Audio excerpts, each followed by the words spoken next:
میلاد النبی اگر منا رہے ہیں تو تعلیمات کو بھی سن جاننے کی کوشش کیجیے. میلاد النبی منا رہے ہیں تو پیغمبر انسانیت کی انسانی قدروں کا جائزہ لیجیے.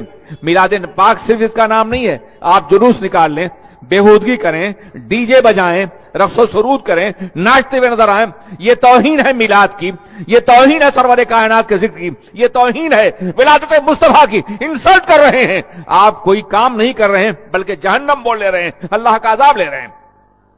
بند کیجیے اس طرح کی برائیوں کو. اس سے نہ نبی خوش ہوں گے نہ خدا, بلکہ نبی بھی ناراض ہوں گے اور خدا بھی ناراض ہوگا.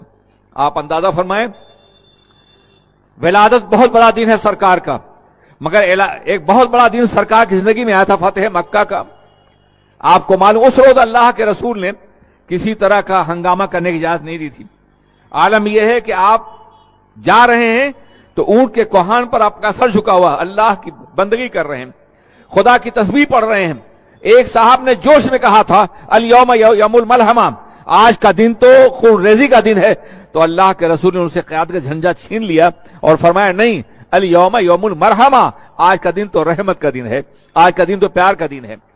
جو برائیاں آپ کرتے ہیں خدا را اس سے باز آ جائیے. لوگ تانا دیتے ہیں ہمیں کہ یہ میلاد النبی منانے والے ان باتوں کی اجازت دیتے ہوں گے, یا معاذ اللہ میلاد شاید اسی طریقے کا منایا جاتا ہو. ہم نے یورپ میں اس طرح کی رسم رکھی, وہاں ڈی جے نہیں بجانے دیتے, ہم وہاں ناچنے نہیں دیتے, وہاں کودنے نہیں دیتے, بلکہ میلاد کا جلوس نکلتا ہے برمنگھم میں, مانچسٹر میں نکلتا ہے, اسی طرح سے یورپ کے مختلف ملکوں میں نکلتا ہے. آپ کبھی ٹی وی پر دیکھ سکتے ہیں, ہالینڈ میں نکلتا ہے. لوگ سلام پڑھتے ہوئے جاتے ہیں, سر جھکائے ہوئے جاتے ہیں.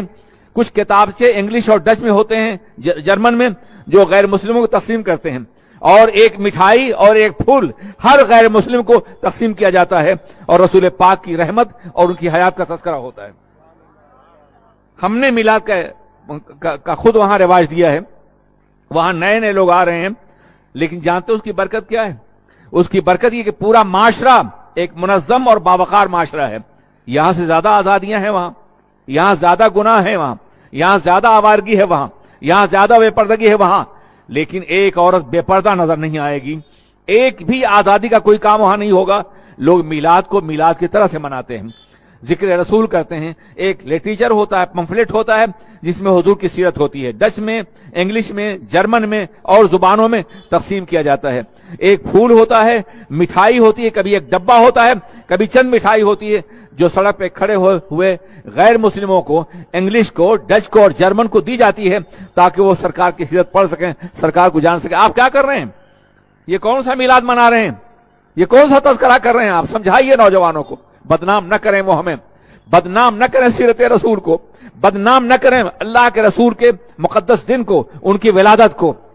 میں عرض کرنا چاہتا ہوں, سرکار نے فتح مکہ کی خوشی بھی اس طرح نہیں منائی جیسے کہ تم سرکار کی ولادت کا دن منا رہے ہو. یہ طریقہ غلط ہے. اچھا ہے مجھے بلا لیا گیا ہے, میں اپنے محسوسات اور جذبات کو پیش کر رہا ہوں. آپ نوجوانوں کو ڈانٹیے نہیں, آپ انہیں برا نہ کہیے, دھکا مت دیجیے, پیار سے سمجھائیے, بیٹا سرکار خوش نہیں ہوں گے, بیٹا اس سے اللہ راضی ہوگا نہیں ہوگا, بیٹا اس سے خدا ناراض ہوگا, بیٹا اس سے اسلام بدنام ہوگا. اس طرح بیٹا کہہ کر کے پیار کے ذریعے انہیں سمجھائیں. انشاءاللہ دھیرے دھیرے یہ بری رسمیں دور ہو جائیں گی. آپ سختی کریں گے, آپ دھکا دیں گے, آپ نکالیں گے, وہ اور سختی کریں گے. نوجوانی رد عمل کا زمانہ ہوتا ہے, ری ایکشن کا زمانہ ہوتا ہے. ایکشن کی ضرورت ہے, ری ایکشن پیدا کرنے کی کوشش نہ کریں. سمجھا کر کے, بجھا کر کے, پیار کے ذریعے انہیں ان برائیوں سے روکیں, تاکہ میلاد کی محفل عبادت کی محفل بن جائے, بندگی کی محفل بن جائے. بہرکیف یہ درمیان کی بات تھی جو میں نے عرض کر دی ہے.